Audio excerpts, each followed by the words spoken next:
Amigos, mi nombre es Salomón de la Cruz. Bienvenidos a la segunda temporada de Harpazo, ya esperado por muchos de nuestros amigos y que ahora nos están sintonizando a través de Cable Más, el canal 13 y por Caja Digital el 120 todos los jueves a las 5:30 de la tarde. Y bueno, pues ahora en la República Mexicana también ustedes nos pueden localizar en satélite. Búsquenos como Conoce México. Y bueno, en las redes sociales, todos nuestros amigos que nos siguen a través de las redes sociales y aquellos que por primera vez están sintonizando Harpazo, ya estamos en nuestra segunda temporada y queremos invitarles para que ustedes descubran qué es Harpazo a través del siguiente clip.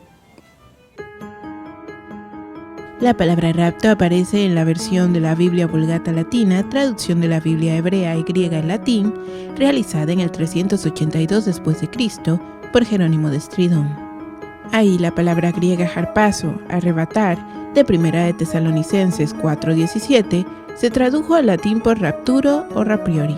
En la versión inglesa de la Biblia King James, el latín rapriori se tradujo como rapto. Pues amigos, esto es Harpazo y ya hemos dejado muchas enseñanzas y en claro acerca de cuál es nuestra postura respecto a la primera y la segunda venida de Cristo. Los que vivieron en el tiempo del Antiguo Testamento antes que Cristo venga a esta tierra, podían mirar hacia adelante tanto la primera como la segunda venida de Cristo. Ahora, ambas venidas, la primera y la segunda, estaban en tiempo futuro. Ahora los que vivimos hoy, en el tiempo en el que Cristo ya vino por primera vez, miramos la primera venida hacia el pasado, pero la segunda venida como un evento futuro, como algo que nosotros esperamos, y es en donde se basa la esperanza del cristiano, como lo representamos en esta imagen que ustedes pueden apreciar. Ahora, el creyente en la segunda venida mira dos acontecimientos interesantes incluidos dentro de un evento. La segunda venida está incluida en dos eventos. El primero es el arrebatamiento de la iglesia. Posterior hay un valle de 7 años que representan el periodo de la gran tribulación, para luego la venida gloriosa en gloria. Ambas son llamadas la segunda venida, como es un tema que hemos hablado. Uno, el rapto, presentado en 1 Tesalonicenses 4, y la venida gloriosa, que mayormente se llama la Epifanía, representada en Mateo 24:30 y otras secciones de Apocalipsis 19. Bueno, la segunda venida de Cristo como tal, entonces es un evento que todos los creyentes verdaderos esperamos, que es primeramente la revelación de los hijos de Dios. Esa revelación de los hijos de Dios va a ser el momento en el que el Señor Jesucristo viene a buscar a su pueblo, seguido después de un cenit de eventos, de desastres, de cataclismos naturales, pero que al final de esto viene la revelación de Jesucristo y de todos los santos incluidos los ángeles y la iglesia cuando vienen a este mundo. Bueno, pues hay algunas preguntas que a lo mejor nuestros amigos tienen en mente. ¿Acaso la iglesia primitiva, la iglesia del primer siglo, la iglesia históricamente ha creído acerca de un arrebatamiento de la iglesia, segunda venida de Cristo? ¿Cuál ha sido la postura? Y cuando nosotros entramos a estudiar la historia de la venida del Señor Jesucristo, nos damos cuenta que el punto de vista de la iglesia es lo que ahora en este tiempo se le llama premilenial y dispensacional. Bueno, pues hay un error enorme en muchos movimientos en que toman la historia de sus doctrinas y de sus dogmas y analizan la Biblia a la luz de su doctrina y de sus dogmas. Todo lo contrario que tenía que ser. Tienen que tomar la Biblia y con la Biblia en mano analizar sus dogmas y revisar su historia si realmente se ha apegado a la palabra del Señor. Porque el punto aquí no estriba en cuán antigua es una doctrina, sino que el punto aquí estriba en cuán bíblica y centrada en la palabra lo es. Entonces, lo más importante es no si mi confesión de fe está respaldada en la Biblia, sino que si la Biblia realmente hace una evaluación de la confesión de fe que yo tengo y de mi historia también. Es muy importante esto. Lamentablemente, la doctrina del arrebatamiento fue una doctrina que se ha omitido a través de muchas historias de algunas iglesias, pero en su inicio, la doctrina del arrebatamiento y la segunda venida fue claramente predicado. De hecho, si vamos a la Escritura, el primero que habló del arrebatamiento de la iglesia es el Señor Jesucristo, cuando en Juan 14 Él dice: no se turbe vuestro corazón ni tenga miedo, en la casa de mi Padre muchas moradas hay. Voy pues a preparar lugar para vosotros, y si me fuere y os prepararé el lugar, vendré otra vez y os tomaré a mí mismo. Y ahí el término tomaré es lambano, que es un sinónimo de el arrebatamiento. Os tomaré a mí mismo. Esa misma palabra, cuando dice para que donde yo estoy vosotros también estéis, es contextual en 1 Tesalonicenses, cuando Pablo habla del arrebatamiento y dice para que, y así estaremos siempre con el Señor. Y aquí dice para que donde yo esté, vosotros también estéis. Pablo lo menciona en 1 Tesalonicenses y en Corintios también 15, 51 al 54, cuando él dice: os digo un misterio, no todos dormiremos, pero todos seremos transformados. Y él dice: os digo esto en palabra del Señor, como una revelación que él ha tenido del Señor. Es en 1 Tesalonicenses capítulo 4, donde Pablo vuelve a enfatizar. Y alguien más que habló del arrebatamiento es precisamente Juan, en Apocalipsis 3:10, porque está inferido el arrebatamiento, porque cuando dice: por cuanto has guardado la palabra de mi paciencia, yo también te guardaré de la hora de la prueba que ha de venir sobre el mundo entero. Y esa prueba es la tribulación. Y cuando dice te guardaré de la hora, no en la hora, está hablando de la exención de la iglesia, que la iglesia va a ser exenta de pasar esa hora de la prueba. Y esto, queridos amigos, es el arrebatamiento de la iglesia, el cual ejemplifica varios eventos, como el arrebato de Juan en el capítulo 4 y otros arrebatamientos también que menciona la palabra del Señor. Son los más antiguos: la voz de Cristo, la voz de Pablo y la voz de Juan. Amigos, ¿cómo fue que la iglesia se desvió de la esperanza del arrebatamiento? Eso lo vamos a ver en nuestro siguiente bloque.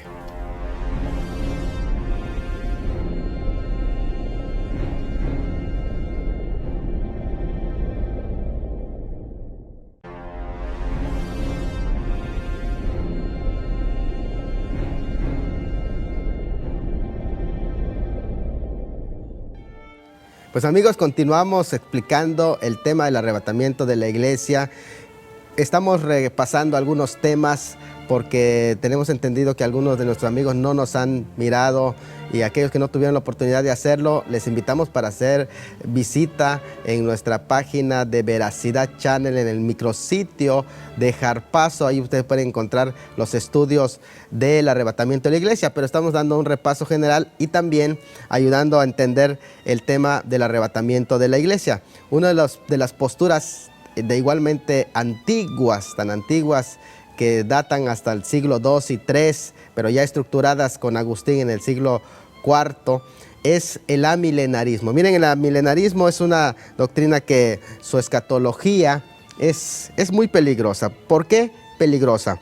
Porque la escatología amilenarista espiritualiza lo que es la profecía bíblica, y entonces, usando ese método de espiritualización o de alegorización, puede alegorizar cualquier doctrina y derribarla por tierra. Ellos no solo usan el método alegórico, pero también es una herramienta que lo utilizan específicamente para combatir el premilenarismo, que es la doctrina original tanto de Cristo como de los apóstoles. De hecho, es tan antiguo el milenarismo que sus indicios vienen desde los enemigos de la iglesia en 2 de Timoteo, capítulo 2, versículos 17 y 18, donde se habla de Himeneo y Fileto, que ellos hablaban de que la resurrección ya se había efectuado, lo cual es una tendencia amilenarista y es contraria completamente a la doctrina apostólica. Ellos crean que lo espiritual es el único método, la espiritualización, el único método para explicar la escatología, y eso es un atropello en contra del método correcto, que es el método literal histórico, y esto incluso no tiene ni pertinencia. Además, se descalifica el concepto de lo que es la iglesia como tal, que es la novia del Cordero, y por lo tanto está esperando el regreso de su amado novio. Además, uno de los puntos claves aquí es que apoya de una forma directa o indirecta, dependiendo del caso. En el caso de los extremos de lo que se le conoce como también la doctrina postmilenialista, es una doctrina extrema que apoya el reemplacismo y el antisemitismo, así que mucho cuidado. Bueno, pues el premilenarismo constituye realmente una fe histórica, es una irresponsabilidad que algún teólogo, es una irresponsabilidad que algún experto trate de decir o afirmar de una manera pretenciosa, decir que el premilenarismo es reciente o que no es una novedad teológica, porque entonces está atropellando todos los datos históricos que tenemos. Incluso podemos hacer mención de los primeros premilenialistas que menciona la historia. ¿Qué les parece si vemos algunos de ellos? Acompáñenme a ver el siguiente clip. Los primeros premilenialistas desde los apóstoles, la iglesia primitiva que esperaba el regreso inminente de Cristo, fueron Papias de Hierápolis, Clemente de Roma, Bernabé, Ignacio de Antioquia, Policarpo de Esmirna. Los primeros premilenialistas del siglo II y III fueron Justino Mártir, Melitón de Sardes, Tasiano, Ireneo de León, Tertuliano, Cipriano de Cartago, Comodiano de África, Lactancio. Bueno, amigos, como pudimos mirar la lista enorme de solamente los primeros padres posapostólicos, incluso algunos que eran apologistas, también eran premilenaristas, y que no hicimos más mención de la época medieval, ni la Reforma, ni la época moderna. La razón es que vamos a ir explicando cómo se detuvo la doctrina y la postura premilenial de la iglesia. Y aún cuando la sistematización, la organización de la doctrina premilenial tuvo lugar más adelante, incluso el dispensacionalismo, muy conocido con un propagador como Darby, más adelante. Sin embargo, eso no significa que no existía esa postura, y el hecho de que no se había tocado en la historia la sistematización, la organización y la propagación de esa doctrina tampoco significa que no tenía respaldo histórico. Al contrario, el hecho de que existiera que no existiera, en forma sistemática, lo único que hace es ver lo normal que lleva el desarrollo de la doctrina y que fue tratado en temas posteriores. Además, hay un punto clave muy interesante que para algunos no lo toman en cuenta, es que los más famosos de aquel tiempo, del periodo posapostólico, se fueron inclinando a partir de Orígenes hacia el amilenarismo, de tal manera que el premilenarismo fue retomado por sectores de los menos famosos, de los menos poderosos, y esa es la razón por la que muchas iglesias omiten la historia del premilenarismo. Y de hecho, la historia de la iglesia oficial, que es el romanismo, se enfocó a su postura, que era amilenarista por conveniencias políticas más que nada. Entonces, en general, nos hubiera gustado que hubiera una descripción detallada de todos los temas del premilenarismo, pero la verdad es que la doctrina fue creciendo, sistematizándose, y es lo que se llama también la iluminación progresiva, porque el tema del arrebatamiento de la iglesia de igual manera es un tema de la iluminación progresiva. Y bueno, pese a la pérdida de la esperanza por el mayor de los sectores, a veces de los más famosos de aquel tiempo, esa esperanza aún estaba en pequeños sectores de líderes que aún mantenían la sana doctrina y la esperanza de la venida premilenial de Cristo. Esa esperanza no se extinguió por completo, sino que siguió creciendo, como lo pudimos observar a través de algunos de los padres de la iglesia. Bueno, después del gran capítulo 4 de Tesalonicenses, que hay que estudiar con calma y saber que era un mensaje para la nueva iglesia gentil. Acompáñame a ver el siguiente bloque, porque ahí vamos a seguir profundizando sobre el tema del arrebatamiento de la iglesia.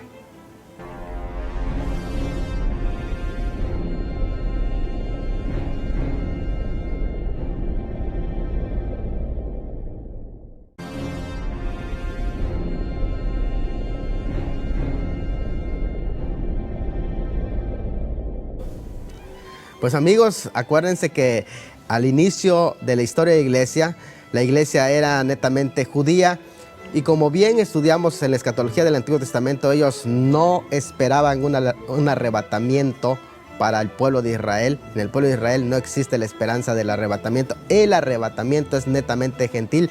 Tenía que ser con la llegada del gran apóstol Pablo, el apóstol para los gentiles, en el que ofrece esa promesa de nuevo nuestro Dios, y se lo da precisamente al apóstol Pablo, como él dice: por palabra del Señor os digo un misterio, es decir, algo que no fue revelado en el Antiguo Testamento y que ahora de una manera más plena y con amplitud es ofrecida a la iglesia gentil, y la iglesia constituida tanto por gentiles como por judíos y forman un solo pueblo, tienen la esperanza del arrebatamiento. Así que era lógico entender que esto fue un asunto de la revelación progresiva, pero también de la iluminación progresiva, no solamente en la iglesia primitiva, sino en la historia de la iglesia.